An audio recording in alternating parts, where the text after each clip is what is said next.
Hello, everyone. Welcome back. I'm Joanne Binford, and you are with Binford Chronicles today. So I like to give a little update before we get started and remind you guys, Trump has been in office for 99 days. And Pam Bondi, well, she's the USAG, been in office for 82 days. And so far, her big wins are the arrest for Judge Hannah Dugan for obstructing ICE arrests of Eduardo Flores Ruiz and MS-13 gang leader arrest Jose Villatoro Santos. Dan Bongino and Kash Patel. Well, Dan's been in the office of FBI Deputy Director for 42 days, so hang in there. He's got a lot to catch up on and a lot to do. Kash Patel, FBI Director, has been in there for 67 days.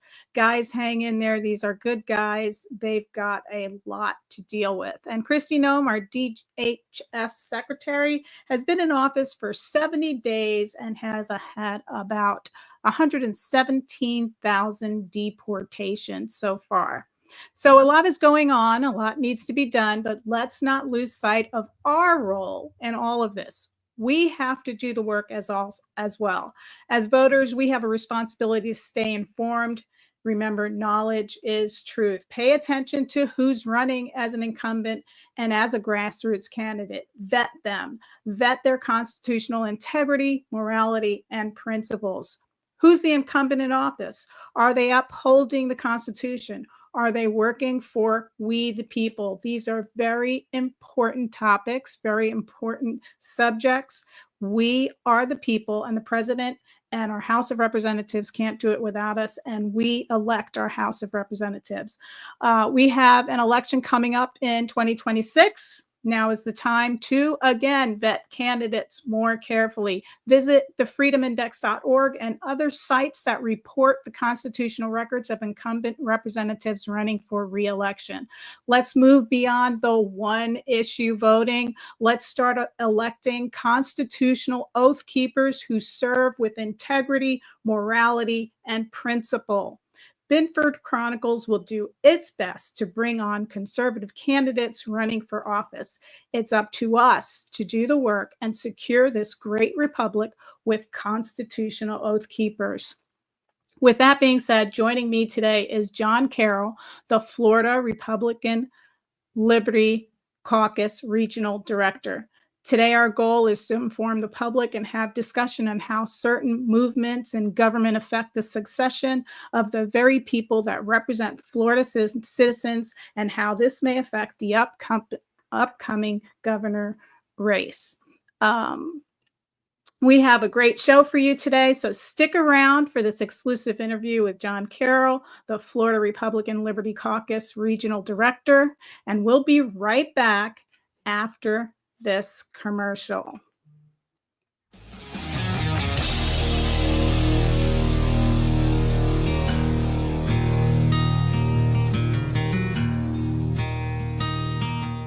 Warrior Shield Foundation is here to unite, honor, and provide support for veterans, first responders, and Gold Star family members. The foundation will enable them to find the help they need through direct assistance or by connecting them with our shared vision network. Using data-driven models, we provide solutions that make a long-lasting difference. We, along with our partners, are dedicated to bringing together like-minded groups and individuals who have committed to making a difference in the lives of our hardworking, everyday heroes. We bridge the gap by connecting warriors or their families with the assistance they deserve and require, such as service dogs, wheelchairs, counseling, scholarships, and team-building retreats, to name a few. You can help right now to make a difference for those who have helped and protected us all. Warrior Shield Foundation, selflessly doing for those who need it most. It's a long way to home, but you won't take the hard road all alone. Just look to your left and look to your right. You were born to fight. Joining me today is John Caroll, the Florida Republican Liberty Caucus Regional Director. Welcome, John. How's it going? It's pretty good over here. Thank you for having me on. I know you know a little bit, but years back, I used to do a little bit of podcasting with some friends for a few years. So it's good to be back on and doing something like this. And you know me, I'm a talker, so this should be fun for me to get back in the old swing of things. Yeah, I love it. And you're just so knowledgeable, John. I remember meeting you up at Tallahassee and you showing me the ropes up there. I want to thank you very much. I really love getting involved politically and just love this nation and want to be a better citizen and a better advocate for our great republic. And knowing people like you really is inspiring. So thank you. I appreciate that. I just try to do my part, my background. I was military and law enforcement. I've been trained with many different kinds of weapons and equipment. And that's not to sound like any kind of vicious. What it's saying is I've been trained on how to take care of myself. But the most important thing is the most important weapon, tool, piece of equipment is information, is knowledge. And that's the reason why I'm like how I am, like trying to help you guys out, like when I first met you and et cetera, is any kind of information I have, if I can pass it on to somebody else, I just try to do my part because, it is the most powerful weapon. It's the most powerful tool. So if there is some stuff that I know, I guarantee, people, especially in this political world, they don't want to tell anybody anything because they want to keep it to themselves. They want to feel like they're smarter, they're stronger, they're more powerful. No, knowledge is power. Knowledge is a weapon in all the right ways. And so I just try to do what I can and let other people have it so that way they can do it just as well, if not better. Yeah, you're absolutely right. And one of the hardest things for people to do is really vote and understand what's going on politically because it's such a huge conglomerate of information and intertwining webs of, there's corruption, there's people that are in there, they're trying to fix the corruption. So there's so much information and it's a lot. You just can't do it part-time. You almost got to stick up with it every day, a little bit every day, not be consumed by it, but still take in a little every day so that when elections come along, you know what you're doing when you're electing. And my thing is stop voting on one issues. Let's start looking at the candidate and is that candidate going to uphold our constitutional values and principles because we see what happens in our Congress. We have the House and we have the Senate and we've got people in there that are not upholding their constitutional oath. And that's what destroys the republic, the strength of the republic. Completely. I mean, and like you said, let's not focus on just the one topic. I think back to, I know it's going to sound like beating a dead horse in all the good ways, but everyone always quotes President Reagan, and what did he say? Somebody who's 80% in agreement with you. I'm trying to remember the exact quote, but if somebody who agrees with you 80% of the time is not 20% your enemy. And that's the thing, is like not focus on just one topic. Now, the one exception probably would be the Constitution. Will they uphold the Constitution? Mm-hmm. I know some people that I've met in office that there are certain constitutional views that they don't entirely agree with, but they're not trying to infringe it. I know some people that the Second Amendment is not the most important thing to them. Maybe they feel it should be tied up, but they also say they're not going to do anything to infringe it. That's not what they like, but they're not going to infringe it. And right. I can work with that because they maintain that, if anything, that also says something good. Now, keep in mind, I want Second Amendment people in office. But at least I can look at something like that and be like, okay, I can work with that as long as they're not fighting against the Constitution. That is the one exception. Right. As long as you will uphold the Constitution, then we can look at more than just one issue and go from there. Yeah, and that shows integrity because just because you don't agree with it, and when you're a representative, you have to vote within reason, rationale, not your emotions on how you feel about things. And that's how the Constitution was created in our three forms of government, so that we have that balance and we take away the emotional part of it, because society is so huge and so emotional that if we were voting like that, well, we see what happened. That's why we're here today. Exactly. What's the old diatribe? Ethos, pathos, and logos. You need all three. And the problem is you have people that will focus on just one. Maybe they'll focus on pathos, and pathos ain't bad. It's good. But they'll focus on just that, or they'll just focus on ethos. And I come from the Army. We have the warrior ethos. So it's literally in my brain. But at the same time, you can't do it without logos, which is logic. If people don't get that, that's the whole thing. You got emotions, you got logic, you got pathology. So that's the thing, is you got to maintain the logic if you're going to do anything. Having emotion will give you the energy and the drive to do something, but you need the logic to make sense and get the right things done. Yeah, you've got to have rational thinking, within reason as well. So you have some great information for us today, and we wanted to start with Pizzo. Yeah. So for those that aren't following, I mean, it's been one of the biggest news items in the state is, of course, State Senator Jason Pizzo announced that he was leaving the Democrat Party and re-registering as an NPA, which for anybody not in the state of Florida, that's a registered independent. Because here in Florida, I don't know if it still is, but we've had an independent party of Florida in the past. I don't know if it's still registered. So no party affiliation. NPA is our version of independent for the rest of the country. And but here's the thing about Jason Pizzo. He wasn't just a state senator, which is a big deal. He was the Senate minority leader. He was the highest ranking Democrat in the state Senate. And while we now have a supermajority for Republicans in the state Senate, out of 40 senators, I think they still had 12. And so it's not like in, say, like my good friend of mine, the head of the RLC in Idaho, Cornell Rassa, he's a state representative in Idaho.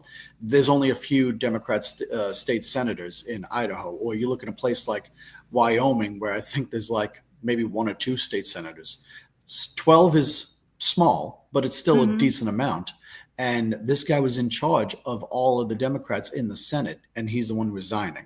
And that is a big deal. So I mean, it's just like it sent a shockwave for this. I can only assume you've been following because, I mean, you being where you are, I mean, Broward, he's from Broward County. He's like, that's 3 counties south of you? Yeah, Broward. Yeah, it's 3 counties south of me. You have Dade, Broward, and Miami-Dade and Broward. Is it 2? West Palm Beach. Yeah, I think, what was it? Is it just immediately Palm Beach is south of you, or you got Martin County, right? That's it, Martin County, right? Martin County. Yeah, that'd be it. Broward and Dade, yeah.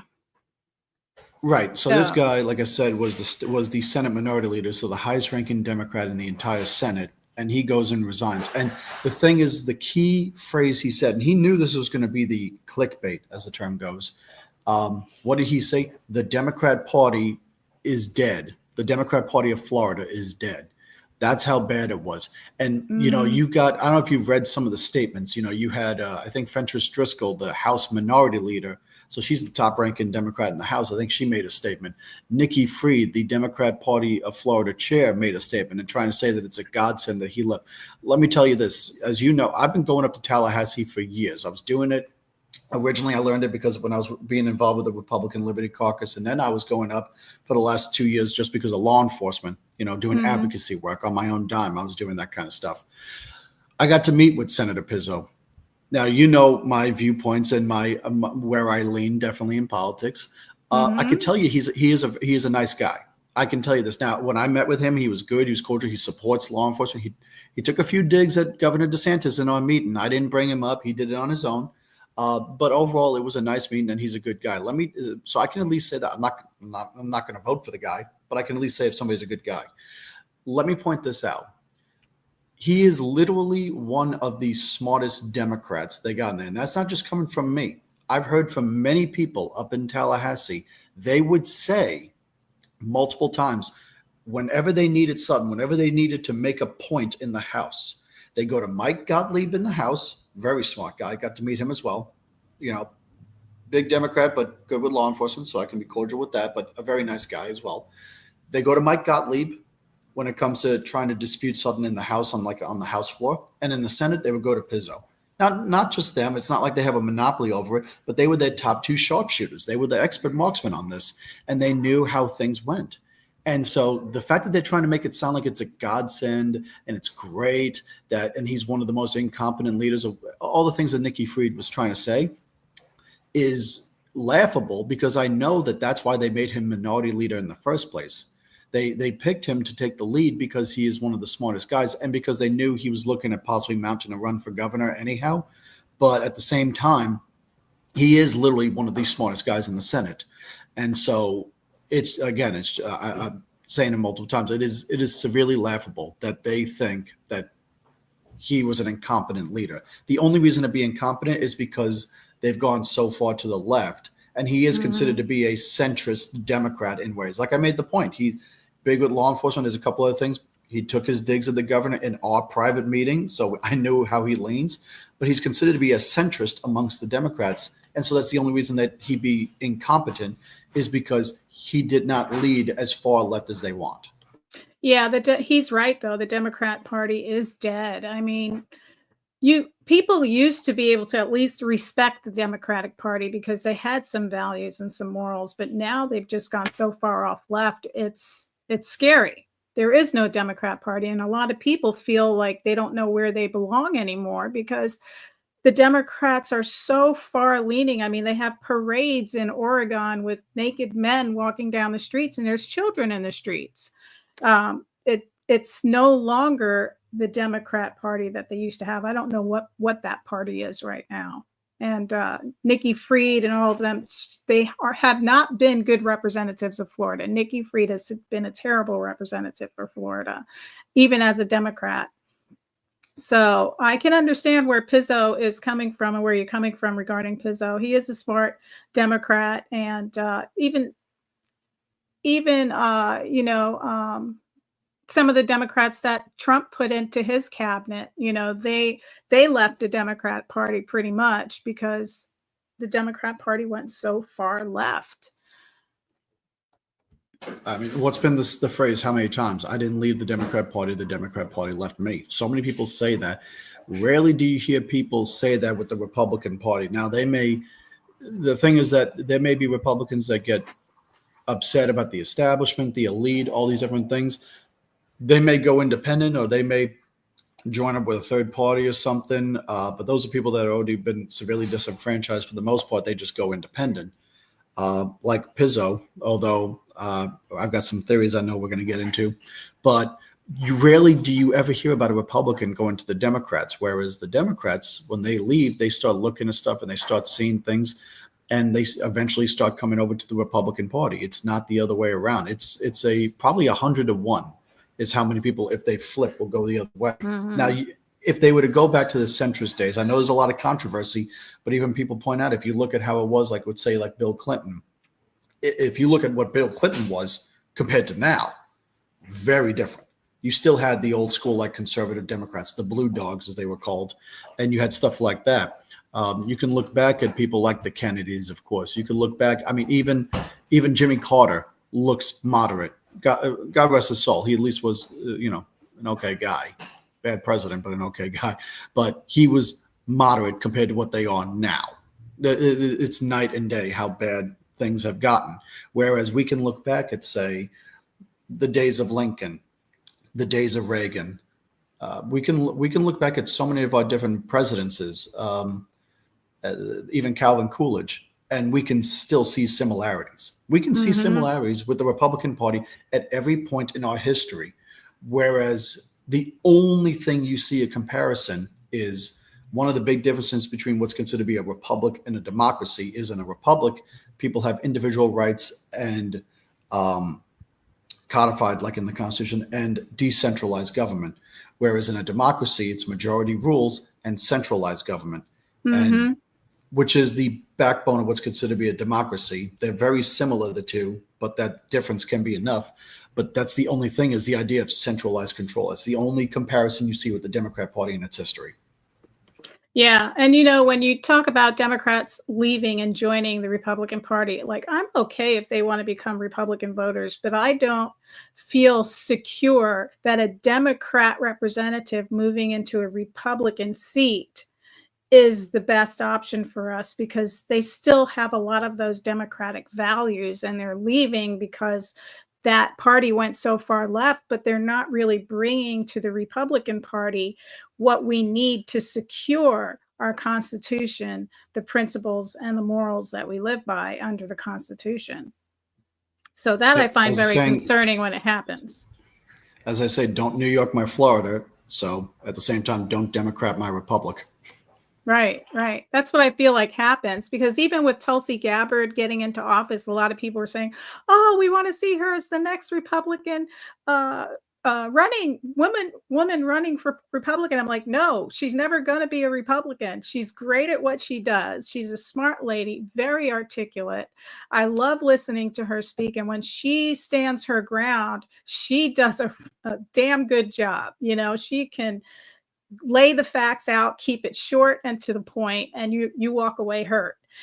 But she still holds strong democratic values, which I think would pretty much hurt our constitutional republic, because she won't stand strong. She will lean towards the Democratic parties. I mean, when I look at her Democratic voting score, she was in the 20s, the high 20 percentile for Democratic record voting score. So I'm like, if she was like in the 60s or 70s, I'd say, well, maybe there's possibility, but she was below 30%.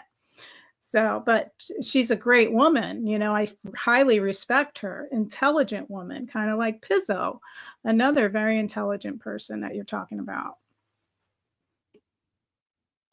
Exactly. I mean, give it time. We'll see how things go. Like you said, I mean, she's, strong for our military. Obviously, she's, I think she's still a lieutenant colonel in the reserves. We'll give it time and see what happens. On the flip side, here's a great example, like what the Democrats did. Look at Charlie Crist. He was our Republican governor. Then he left, became a Democrat, and he wanted to run for president. And the rule that we found out was the whole reason he ran for governor against Governor DeSantis in 22 was he wanted to be president. And the word is that the DNC told him, you got to be a governor as a Democrat before we can take you as a serious candidate to run for president. We need to see you be a Democrat governor. And so that's the thing, is they gave the time. The problem is the guy, couldn't win and wasn't strong or capable at all. But that's the example. So we got to give it time, see how she does. She's doing great so far from what we're seeing with ODNI. But time is the factor on all this. And nobody needs to be in a rush. Give it time, take a deep breath, and evaluate and see how things go. That's the most important thing. Yeah, you're right. You're absolutely right. Now we've got elections coming up also, and then we also have some discussion going on regarding John Morgan.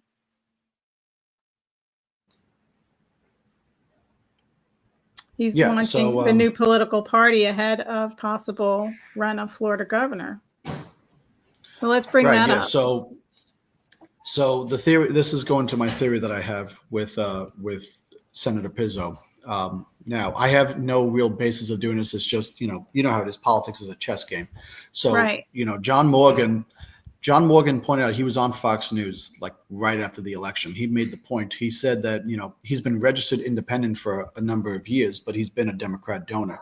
He was so pissed off with how things went with the Democrat Party during the election and how they wasted so much money with Kamala on paying off these celebrities to do these events, whether it was Al Sharpton or Oprah or was it Beyonce, Cardi B, that he realized that the money he gave was completely wasted and was not used in a proper way. So he said that he'll never donate to a Democrat ever again. And there's two parts to this. So he had said, this was like November or December, that he had said that he was going to look at creating a third party, and he wanted in the state of Florida, and he wanted to call it the Capitalist Party. And it was the idea of him running for governor. And then the second part was a few months later, he actually puts in the paperwork. At least he says online that he's putting in the paperwork finally to start a third party, but he leaves out the name. And so he leaves out the name of the party, which I found surprising. So like, it made me wonder what would be the case, like not using it by not saying the name again. It makes me wonder, did he try testing out the name when he said it initially and maybe it didn't resonate with people enough? I mean, because he says that he wanted a more centrist, moderate Democrat style party because that's how he leans. And so the Capitalist Party sounds like a good name. I'm not going to lie. It does sound like a good name. But maybe it didn't work well enough. And so that's why he didn't announce the name that he was doing. But what's going on is there's a certain deadline. And this can play in with Senator Pizzo because this goes back to the surprise. So the session for the legislature ends this coming Friday. It ends on Friday, and then here in Florida, we got the one thing that they're required to do is pass the budget, and they're not going to pass the budget in time for a session to be over. So they're going to have to come back and do a special session. Now, the reason why I say all that is Pizzo could have just waited till the end of session, but he made the point that he wanted to say it on the Senate floor, which he still could have done on the very last day. He could have, as the minority leader, when they finally got done passing the budget, he could have asked for a point of personal privilege, or however the terminology is used, and make a statement as a minority leader and announce his resignation and announce him leaving the party. But he left early enough in the middle of session, near the end, but still in the middle. And it makes me wonder, is he linking up with John Morgan? You know, for those that don't know, John Morgan is one of the wealthiest guys in Florida. He is a big-time lawyer, has a big law firm, you know, Morgan & Morgan. Morgan. You know, says he's for the people. But so he's got a lot of money, and he could pull off the idea of a third party, you know, in terms of funding. So there's a deadline to be registered with a party, and a party for somebody to be able to be a candidate is by June 8th is what I saw. So for Pizzo to switch to NPA, the idea that he may mount a run for governor as an NPA, he's fully capable now because he's got, you know, 2.5 months ahead of that. No, a month and a half time. But at the same time, he could have done it by June 7th and would have been fine. But if John Morgan is going to create a new party, Pizzo would be a perfect guy to look at to be a candidate. Whether maybe Morgan runs for governor and picks Pizzo to be his lieutenant governor. Maybe Morgan is gonna run for governor and picks Pizzo, and Pizzo runs for attorney general. He's a lawyer. Maybe he's going to run for somewhere in the cabinet. Maybe he's going to be the one to run for governor instead of Morgan, and Morgan's just going to fund it. Who knows? It's entirely possible. But that's what I'm thinking. Again, I have nothing to entirely base it, but I don't see why the minority leader would leave in the middle of session when there's only a handful of weeks left. I mean, it was only 2 weeks left in just a regular session. You count the special session, we're talking a month. So they're going to be done somewhere in the middle of May. He still has more than enough time to switch over, because I think the deadline, according to the articles I read, was June 8th. Yeah. And see, this is the kind of feedback that we need for people to listen to so that they can hear what's going on, because a lot of people don't know this is going on, or they don't see it this way, or they don't have a different perspective of how to look at this. So your feedback is so important on this issue. And, you know, the way I feel about creating other parties, I don't think it'll ever make a difference, because if we have a Democratic Party and a Republican Party, the Republican Party for me is really the party that's going to secure our Constitution. And if you have people infiltrating that party to break it up, you're also going to have that happen in any other party you create. So why don't we just make our party strong as heck and filter out by voting them out? Or, you know, we don't have certain term limits to keep them out from being, you know, lifetime residents at the House. But if we can start really learning how to vet our candidates, look them up, talk more about what's going on in the back rooms, and, you know, the negotiations, the games they play, the chess game that they play, and be more aware and more informed, we can really strengthen our party rather than create all these different parties, because I know there's somebody else out there creating the constitutional party. And I'm like, well, that's what the Republican Party is supposed to be. So who's to say that you're not going to get people in the constitutional party that don't live up to the Constitution?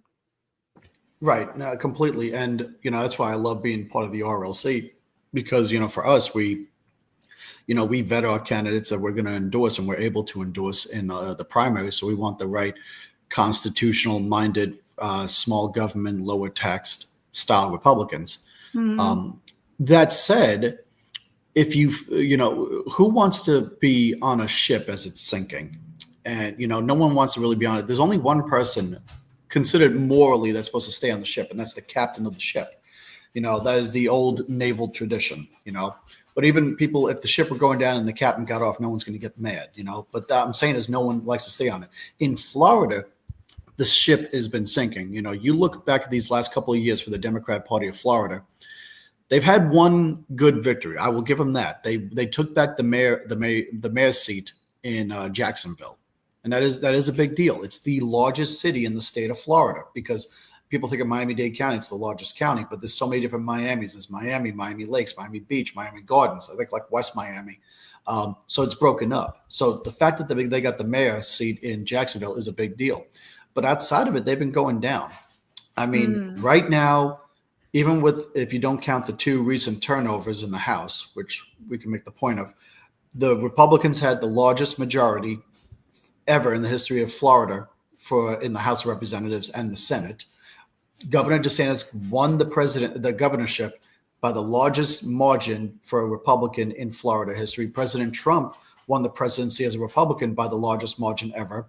Governor DeSantis did it by just under 20% in 22. President Trump did it just like a little over 13% in 24. Those are huge margins. And so it's getting to the point where the Democrat Party is still there. I mean, it's not like it's entirely a sinking ship, but it is taking on water more and more and more and more. Now, they're going to be left with a couple of spots, there's no doubt. But some people are wondering, like, do we look at something different? And that goes back with the case for John Morgan would want to do a third party because people are just so disenchanted. You look at a place like Wyoming where they had one Democrat, I think maybe they're up to 2 in the House of Representatives or the Senate, something like it. Meanwhile, on the flip side, in Hawaii, at one point, the Hawaii State Senate was 100% Democrat. There was not a single Republican.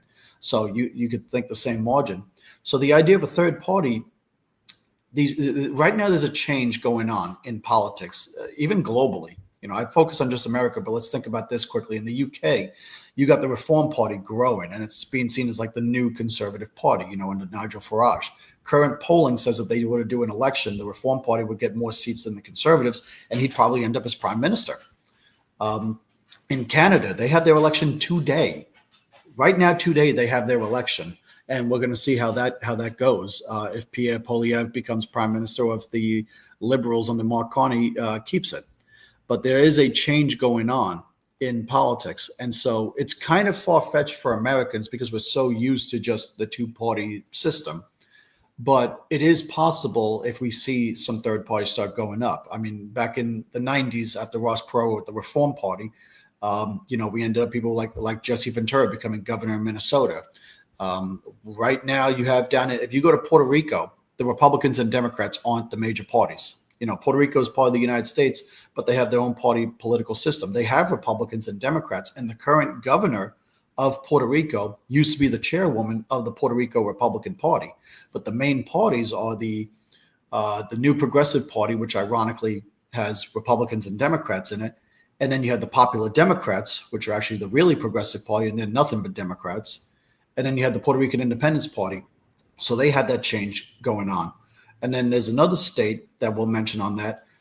I'll get to that in a bit, but this can happen in America. It's far-fetched, but it's possible. So, I know I'm going into a diatribe, but what's the idea of what a third party could look like here in Florida? So, we have many. If you go on the Florida Division of Elections website and you type in political parties, there's 2 major parties, and then there's the minor political parties, and there's over a dozen. You got the Ecology Party, you got the Boricua Party, you got the Constitution Party, you got the Party of Socialism and Liberation, I swear that's the name, the Green Party, the Reform Party, et cetera, et cetera.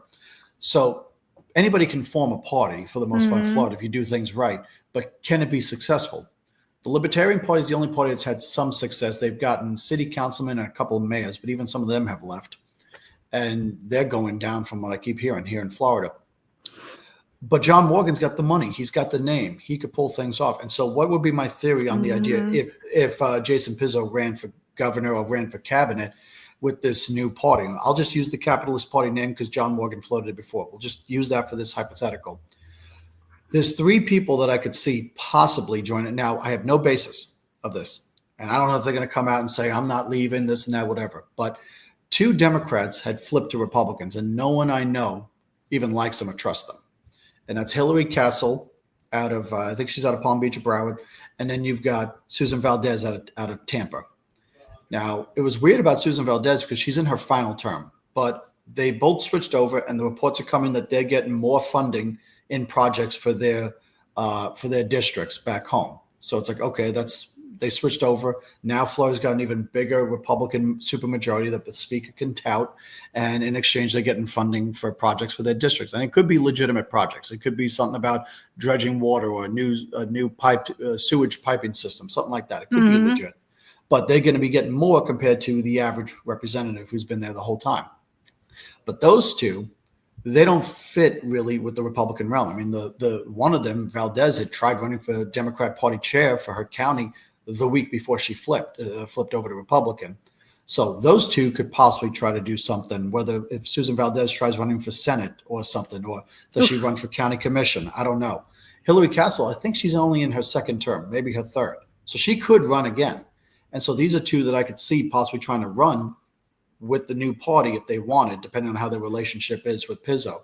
The other one, and I know I sent you the article for it, is Representative Jose Alvarez. Alvarez is still a Democrat, but what's funny is he ended up voting on a bill in committee that was a Republican bill. Now, this happens all the time. There are bills that Democrats will vote on in committee because they seem to be pretty good here or there. And there may be a couple of bills that a Democrat will push that a Republican can vote for and say, oh, this is pretty good. Like more child safety stuff or seatbelts for a bus. No-brainer, simple basics. That's like, yeah, I'd be stupid to vote no on this because it makes sense. You know what I mean? Yeah. So he came out and voted on a bill and on committee, and it said that Fentress Driscoll, the minority leader, confronted him right after the committee was over and was like, I don't know if she was yelling, how loud she was, but basically going off on the guy to the point, like you see in the headline right there, he outright says that he's no longer welcome in the Democrat office. He can't even go into the House minority office. I have no clue if this is also include the Democrat Party office.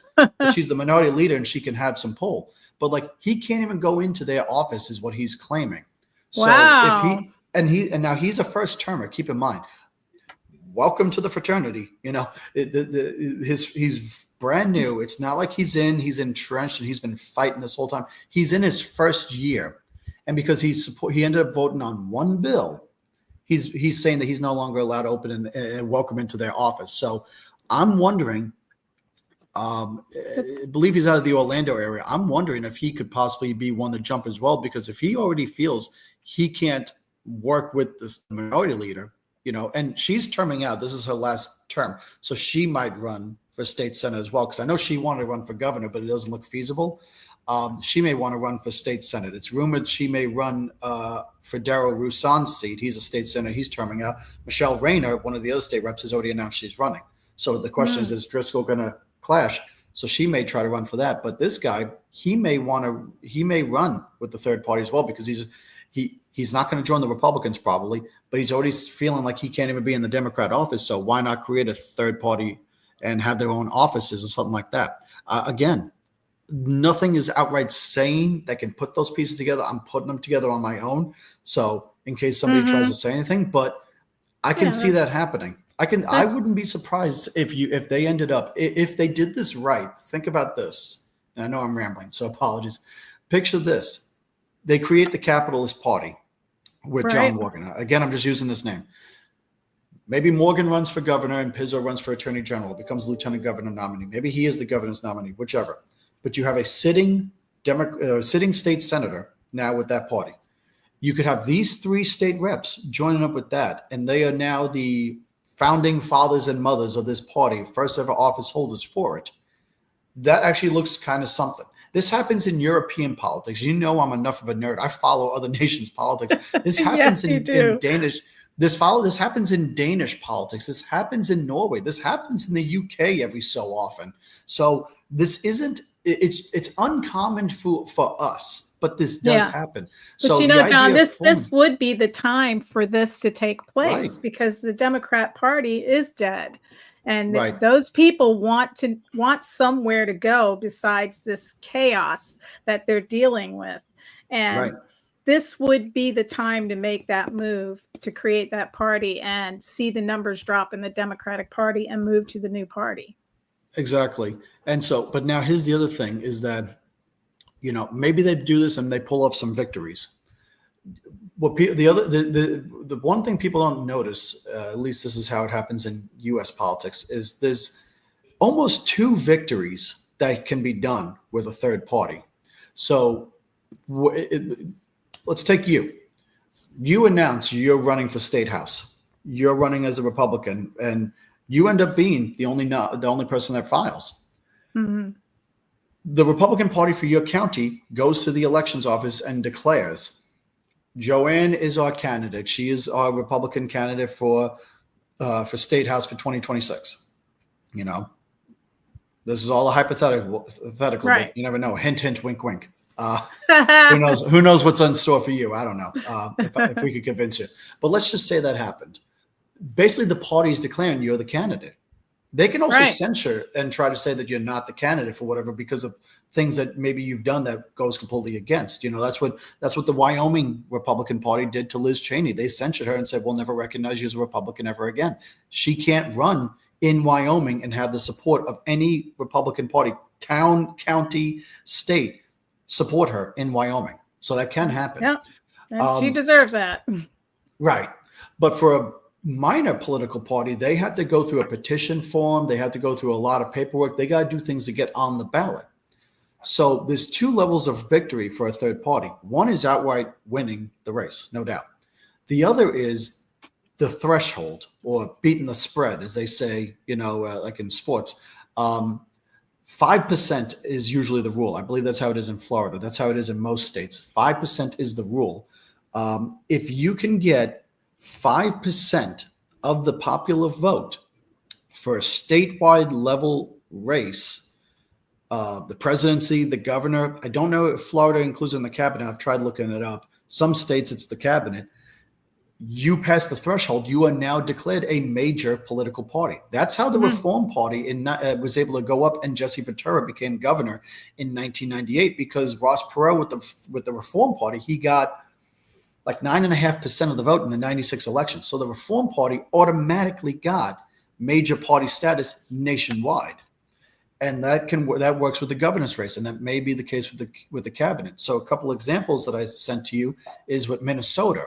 So if you pull up the state auditor's race, so 2018 was a fun year because, that was the year that Governor DeSantis won here. That's the year we started doing better with the legislature in Florida. You had a lot of other great races. But if you look at Minnesota was the state where for a brief bit, third parties could actually get a breath of fresh air. So if you look at that right there, you had the Minnesota State Auditor's race. The Democrat candidate won outright. Julie Blahar won and became the state auditor. The Republican candidate, Pam Mywer, came in second place. But if you notice, there was a third party candidate. And he was with and that is the name of the party for everybody, the Legal Marijuana Now Party. And he pulled just under 5.3% of the vote. By doing it, that automatically, and because Minnesota says the entire cabinet counts. Now, this doesn't work for Senate usually. It has to be state level, statewide races. But so it's not like you could run for U.S. Senate and get it. I don't believe that's how, if that counts. But for a state level seat, that works. So by doing that, the Legal Marijuana Now Party was declared a major political party in the state of Minnesota for the next 2 election cycles for 4 years. For an entire term. So they automatically got ballot access. So now if you, and I know you never would, but let's say you lived in Minneapolis and you wanted to run for I don't know the name of the county. You wanted to run for county commission in Minneapolis as the member of the Legal Marijuana Now Party. Right. If no one, they could have a primary. And automatically you can get on it and you'd go through the process as a regular candidate, but the party would no longer have to go through the whole petition process and all these other extra headaches just to be allowed to field the candidates. So now automatically in 2020 and 2022, they could just field and say, this is our candidate. And that was it. The same thing happened in the Attorney General's race. In the Attorney General's race, that's where Keith Ellison got elected, and he's still the Attorney General to this day. But, in Minnesota, it was another party, completely different. So in the Attorney General's race in Minnesota, and I sent you that link as well. I believe it's the Cannabis Legalized Party is the name. And Grassroots Legalized Cannabis Party. They changed the name a little bit. That candidate got 5.7% of the vote. Wow. So Yeah. he made the Attorney General's race much closer, but he pulled 5.7%. So now and that's a completely different party. Two different marijuana-based parties in Minnesota. They both got ballot access for 2022 and 2020. And one of those, I believe, had access until 2024. So I'm guessing they did well enough in the 22 election, but then it was a court case that ended up pulling their ballot access. I didn't read too much into that part. So, but John, they had ballot access for 6 years. Do you think they pulled percentages from the Republican Party? I would say it's possible. So here's the difference. Minnesota was a lot more Democrat back then compared to what it is now. You got to remember that. Let's think about the biggest victory ever, 1984. And I'm not talking about George Orwell's book, God forbid. I'm talking about the 1984 presidential election. Ronald Reagan won re-election. Where did he not win? He didn't win D.C., and the only state he did not win was Minnesota. Minnesota state, now they stayed loyal because Mondale was from there. But it was the one state that even Reagan couldn't pull. The state is very Democrat.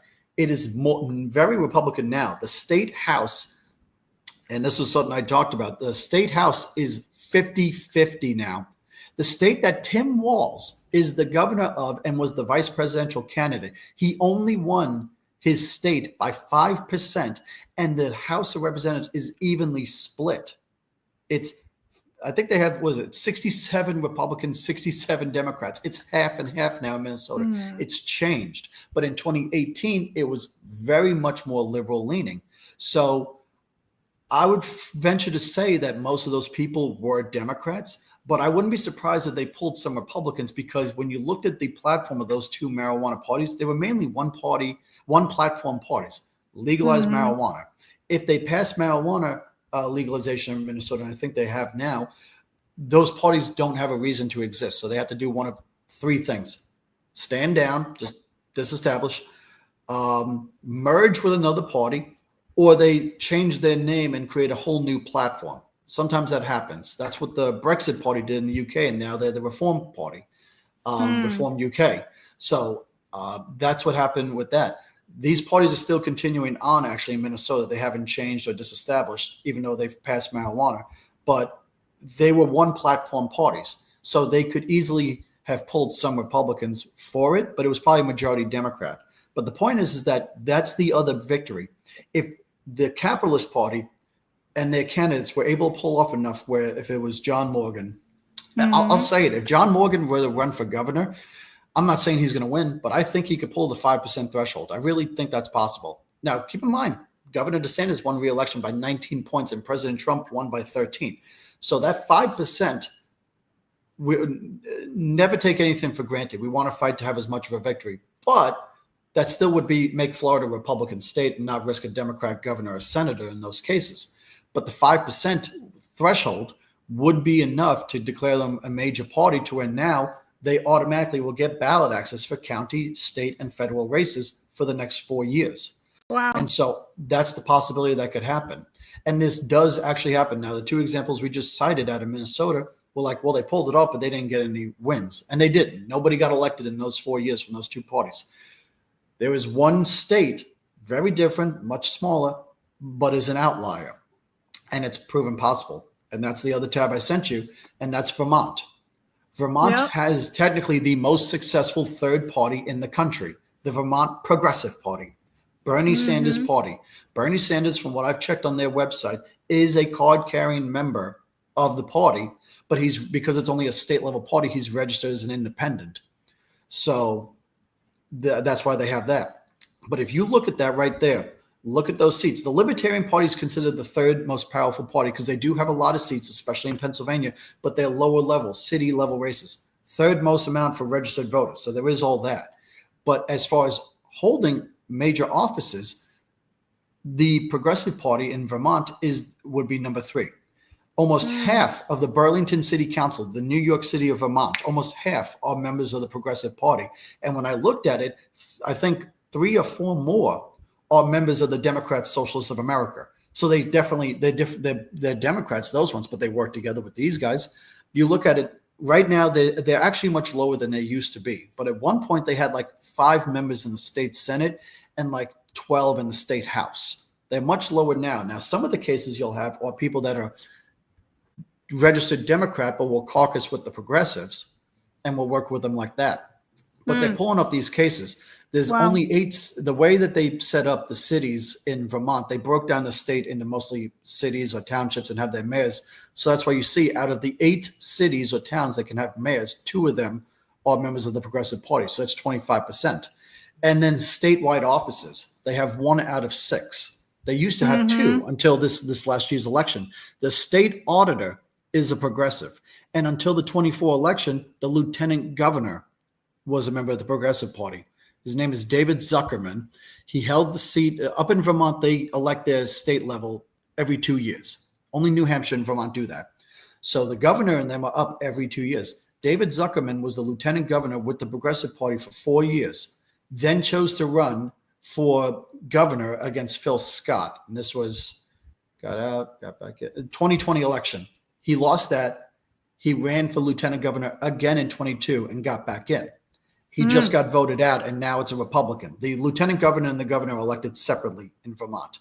But the point is that this can happen. And in a place like Vermont, the Progressive Party is so successful that even though the Democrats are much bigger and they don't have to caucus with the progressives, there's still extra votes that's going to be on their side. And so this is possible. Florida's a much bigger state. Florida's a much more different state than Vermont. So I know I'm definitely comparing apples to socialist oranges. But, well, no, should I say socialist apples, the socialist red with Florida oranges. Let's get that right. But the point is that this is something that's kind of possible. You know, the libertarians do the same thing in New Hampshire, just most of them are registered with the Republican Party, and they have a huge amount of free state, liberty-minded people in the Republican caucus, in the House of Representatives, and I think even in the Senate in New Hampshire. But in Florida's case, again, this is a chess game. I'm playing chess right now with no. It really is.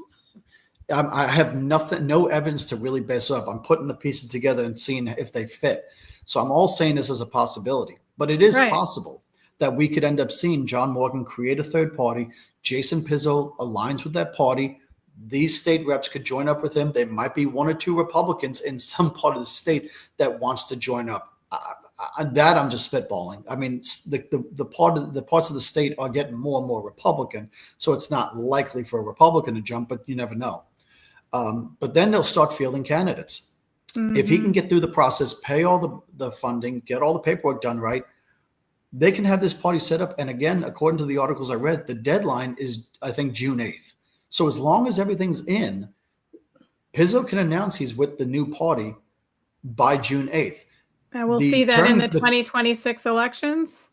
Yes. If they can get the party registered, they will be able to start working on fielding candidates. They probably have to go through the full petition route. They have to go through the process because they're still a minor political party. But yes, they could end up having candidates. Pizzo's termed out in the Senate. So that's why the idea of him running for governor or something else makes sense. Valdez is termed out. Castle can still run for the House. Alvarez is a freshman. So they can do all that, plus fielding other candidates. And if there were some parts of the state that maybe they're the purple parts, maybe it's like a District 45, you know, what's his name? Spencer now has that, and Aaron Huntley is running for that seat. Maybe they field somebody in that one, and that maybe they pull the votes. I mean, not too likely, but there could be some areas where there's probably some parts of the state that is so Democrat, but kind of leaning, but no Republican would ever win, so they don't bother running, and they'll field a candidate there. The Libertarian Party a few years back got 1 elected state representative outright elected on his own, not like got elected as a Republican and switched over to Libertarian. His name was Marshall Burt, Wyoming State House. He got elected. He was in for 1 term, and he got elected because he ran in a district that Republicans can't win. It's one of the few parts of Wyoming that a Democrat will win. So he ran, and it was Libertarian versus Democrat. Well, the Republicans are going to go with that. And then if there were enough Democrats that didn't like, they went with him, as well as the third partyers. So he got elected like that. So that could be the tactic, that they will find those places that no Republican can win and go from there. And there might be some parts that people just don't like their elected state rep that that is a Republican theoretically, that no Democrat will ever win. And they may feel the candidate over there. They'll act as the moderate party and be like, well, Democrats can't win here. We're going to feel the candidate there. Republicans can't win there. We're going to feel the candidate there, and see what they can pull off. And if they win one seat, if they win one state house seat, that's still a victory, because the last time I think a third party candidate won a seat in Florida, God, it's been years and years. I think the last time that actually somebody won as a third party candidate was probably Sidney Katz when he became governor in 1912 with the Prohibition Party. So, John, we've got like 2026 elections coming up. So if we have a third party, and this is what's going through my mind, is a lot of people that voted Republican this time round and left the Democrat Party is because it's so far left. But if we have this more attractive third party for those Democrats that feel like they have nowhere to go, that might affect our elections in 2026 as Republicans. I think we still would be on top, because that'll be splitting up the more liberal Democrat Party into two parties. But our numbers won't be as high as they would have been if we just had the two parties, because so many people left the Democratic Party because their values and moral principles just were no longer aligned. And how will that affect our governorship? Because a lot of people are looking at Byron Donalds for he's already announced he's running. Yeah. And that might affect that as well. Yeah. It will definitely affect, because, again, it's been a two-party battle this whole time. Once you get somebody else in that can do something decent, I mean, let's use the easy example that Americans can understand: food. Let's take cheeseburgers. McDonald's, Burger King. They're always the top two. Some people prefer Burger King. Some people prefer McDonald's. But then what do you get? You can own Joanne's Burger Shack over in Indian River, and you could do very well. You're taking a very, very small bit, because you're only affecting maybe that Burger King and that McDonald's in your area. You're not affecting them nationwide. That McDonald's or Burger King ain't going to worry about a mom and pop shop for one location. But what do they really look at? Wendy's. If Wendy's came in as the third party Burger Shack, and now they pull a sizable amount. Now, whenever people think about cheeseburgers, they naturally will think about, when it comes to fast food, they'll think about McDonald's and Burger King. Wendy's may not affect them immediately, but they'll go into it. And they pull probably a good 20% minimum, I'd say, of the amount between just the three of them. Then you got other shacks. I mean, we've had the chicken wars, or what do they call it, going on between the chicken sandwiches between McDonald's or Burger King or Wendy's. Chick-fil-A comes in and is like, oh, we're the OGs. We do this. Taco Bell starts doing the chicken tacos. Everyone's starting to do that. But that's the thing, is that you can come in. And so while Burger King and McDonald's don't worry about Joanne's Burger Shack in Indian River, they will worry about Wendy's. That's naturally going to be the case when you have a third party that can come in. What I will say is 2026 is not really the year to worry as much. 2026, it is something to look at on this. I feel they're going to pull mostly from the Democrats and those newer voting Republicans. Maybe they still have their ideology, but they'll just vote for the Republican because it fits better in whatever fashion. But my firm belief is going to be 2028 and 2030.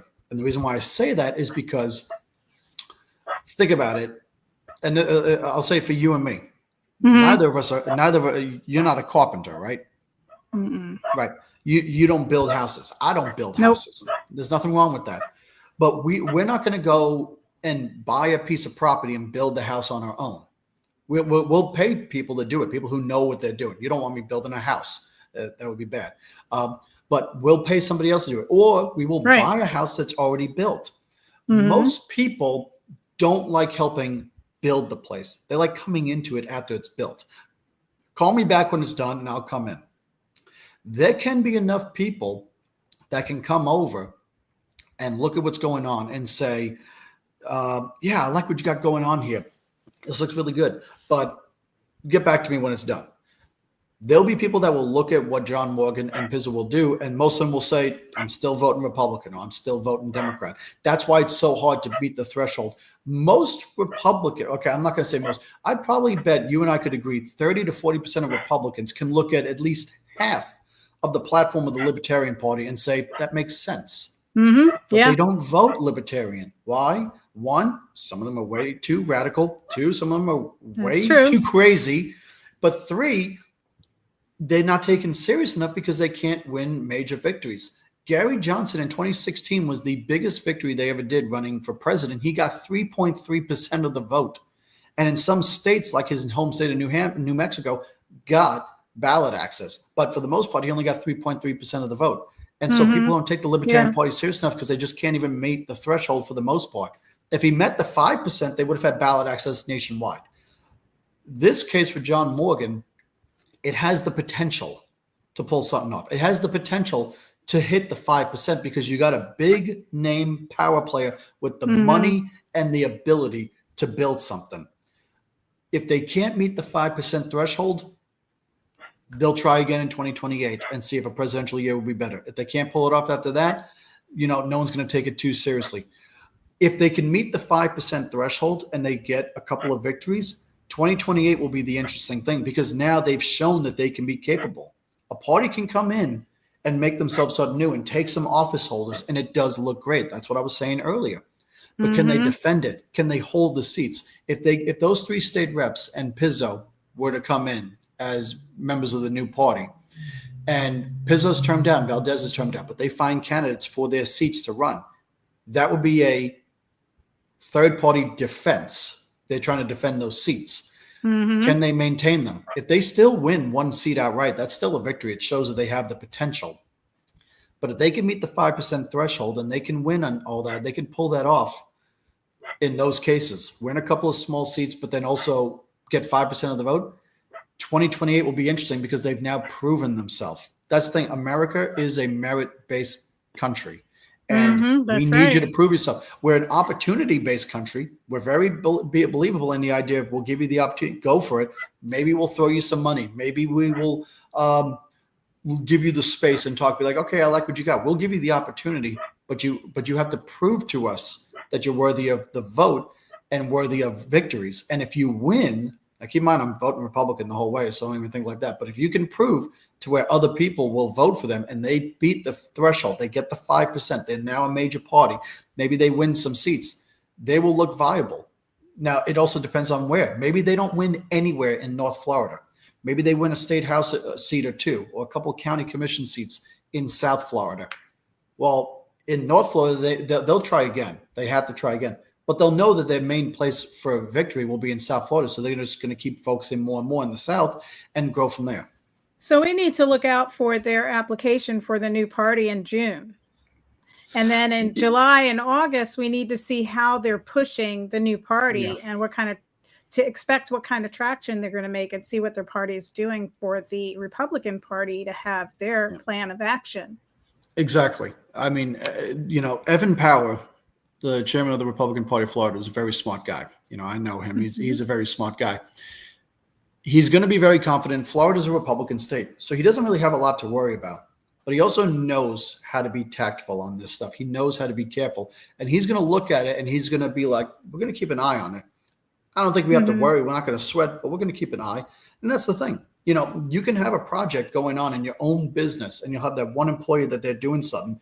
And you're like, they're not going to burn down the house. What they're doing is not dangerous. But I'm curious to see what they're going to do. That's all it is. It's nonchalant. It's relaxed. It's always smart to keep an eye on what the opposition is doing because we also have our own opposition in our own party. So, when our elections come up, we've got to see, who's running and who's getting support, and all those factors are going to play in as well. And maybe some backroom door shenanigans might happen within our party. You don't know. Our party's not a saint. Right. And that right there. But the funny thing is to piggyback off of that. That's exactly what the Democrat Party's worried about right now as well.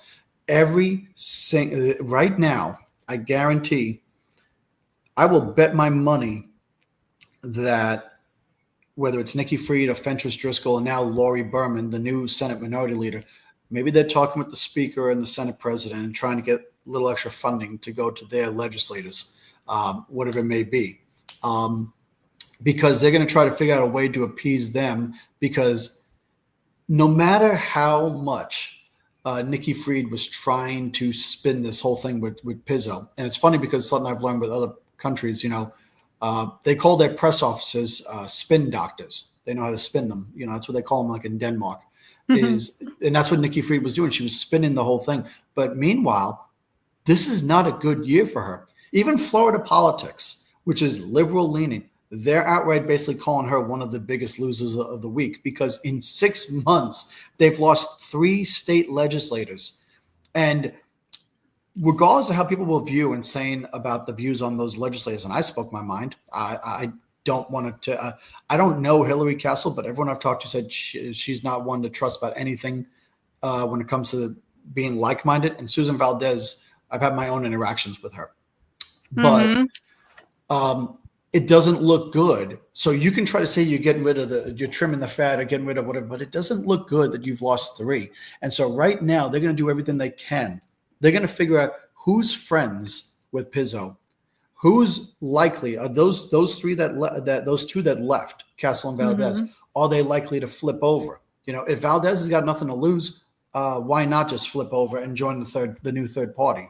Right. They're gonna start trying to appease Jose Alvarez because they've already put him in the doghouse. Maybe they're worried about him leaving.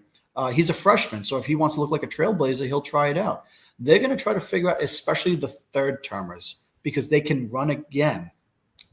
The seniors, the fourth termers, they're on their way out. So maybe they can use it as a diatribe and it will look bad if the Democrats lose them. But the third termers can still run again, and then they will be the seniors if they get reelected with the third party. So they're going to do everything they can to keep who they've got, because they can't afford to lose more people. If they lose, imagine this, if they were to lose 3 more, let's say 1 more state senator and 2 more state reps, and all of them plus Alvarez and plus the other 2 joined up with Pizzo and joined up with John Morgan. This is all hypothetical. Think about this. In my hypothetical scenario, we got 2 state senators and we've got 5 state reps. Well, now they're bigger than the Vermont Progressive Party in terms of the state legislature. That right there would say something. I mean, again, the question is, can they hold the seats? But the fact is that the Democrats do not look good. The Democrat Party took a hard shellacking last year, not just by those victories, but because Nikki Fried, in order to try to appease the DNC, they did not have a primary in Florida last year, if you remember, because they were one of only 2 states, along with Joe Biden's home state of Delaware, to just declare Joe Biden is the 2024 Democrat nominee. Now, in the end, the Democrat Party nationally did that for Kamala Harris. But when it came to Biden, there was only the 2 states. And what did that mean? Florida has our presidential primaries in March. You know what else happens in March on that exact date? A lot of city elections. City elections around the map happen on the presidential primary. That's why in places like Pinellas County, where I used to live, most of the cities subscribe to March elections for the cities. And so because there was no Democrat presidential primary, the Democrats weren't coming out to vote. A lot of them didn't turn out or even study the city races because they weren't even coming out to vote for Joe Biden or anybody else for the presidential primary. So in Clearwater, all 3 seats, including the mayor, went Republican. Many other cities went Republican. A lot of cities around the map, including there was a city, was it Lauderdale Lakes? I think it was one of the cities in Broward County. The Republicans won a seat or 2 because they didn't have a presidential primary for the Democrats, so the Democrats didn't turn out to vote. That's the thing. So she's just looking worse and worse through all this, and she can't afford to lose any more. Even if they're the bad ones, all the people are going to read is Democrat leaves the Democrat Party of Florida. State rep leaves the Democrat Party of Florida, joins Republicans, joins third party, NPA. That's all they see. And it's just getting worse. So she's in damage control. Nikki Fried is, Her name's pronounced Freed. Looks like fried. She's getting fried I right know, now. fried man. That's for the longest time. The joke I She's called getting her fried was man. well, the joke for the longest time I would call her when she was in office. I called her, Nikki Fried Chicken. I would purposely mispronounce her name, and then I realized fried, so I said fried chicken. It was my joke for her. She's getting fried right now. The DNC is not happy with her, no matter what anyone will say. They'll show a united effort. They'll be professional and show a united effort. And good on them for doing that. But behind the scenes, they're looking at her going, "Get your crap together, or we will find somebody to challenge you in 2 years." Because how can she was lucky to get reelected. She was. But she was lucky to get reelected as Democrat Party chair. But now it's just she's not in the best of spots, and so they can't afford it. They're already much lower. We already have the largest Republican majority ever in Florida's history, and it's so crazy to think that it's in such a short time. Lawton Chiles, because Lawton Chiles passed away, God rest his soul, the last Democrat governor was Buddy McKay, and that was 98. Okay, 1998 was the last election, and that's when Jeb Bush came in. It's only been since 98 that we haven't had a Democrat governor. But if you take out Nikki Fried, because her race was so close when she won the ad commissioner's race in 2018, the last time a Democrat got elected and was a serious, capable person was Alex Sink as the CFO, and she ran for governor in 2010.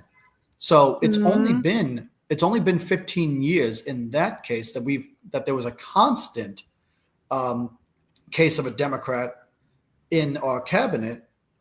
We got the Attorney General's office, we had the CFO, but then as well, Nikki Fried won the ad commissioner's race in 2018. But yet, and it's funny, it's all going to Nikki Fried. 2018, she eked out that win because she was the marijuana lobbyist, and so people thought she was going to be fighting much more for marijuana and all that. And I'm not getting involved on that topic, but that's why she won. Yeah. So she got out of office in 22, and you was looking at these victory margins. So from 2018, the last time a Democrat got elected statewide, and now you look at all this. It's in that such a short time. But even in a realistic sense, going up to the governor's race, we're talking 26 years, because we're going up from the 98 election to the 24 election, 26 years. That it's turned this much and it's gone this hard to the Republican right. And so the Democrats can't handle lose anymore. No, they can't. So, John, you got about 15 seconds to close it out. And then we need to come back and talk about the governor races. Oh, I would love to do that again. Just keep following this. Everything I'm saying is speculation. So, don't take my word as gold, but let's see how it goes. Let's see what happens. Again, treat politics as a chess game and see how it looks and what happens. And let's hope the Conservatives win the elections tonight up in Canada. Yeah, we'll pray for them to win because they need a good win. So, John, thank you for coming on board. I'm going to put you in the green room, hang out there till our show's over, and I will see you in a few minutes. All right, everybody, thank you for joining us here at Binford Chronicles. It's been a great show. We'll have John Caroll back for his analysis on politics. He's always got great analogies, information. He studies this. He's a great guy to have on the show, and I'm looking forward to having him back. I want to thank you for joining us today, and hit that thumbs up, like, share, follow, subscribe, and make sure you check out our podcast on Rumble, Facebook, and YouTube. For local news, visit Indian River Connections. Also, don't miss Indian River Connections spinoff, The Board Report. It airs every Friday at 7 p.m. And for 2026 candidate interviews, visit my local conservative podcast at binfordchronicles.com. I'm going to do my best to bring local candidates on the show so that you can see what they have to offer as representatives. We're going to talk about their constitutional values, principles, and the morals that they hold on to that are going to secure our liberties. So thank you again for joining us here at Binford Chronicles. Remember to like and subscribe.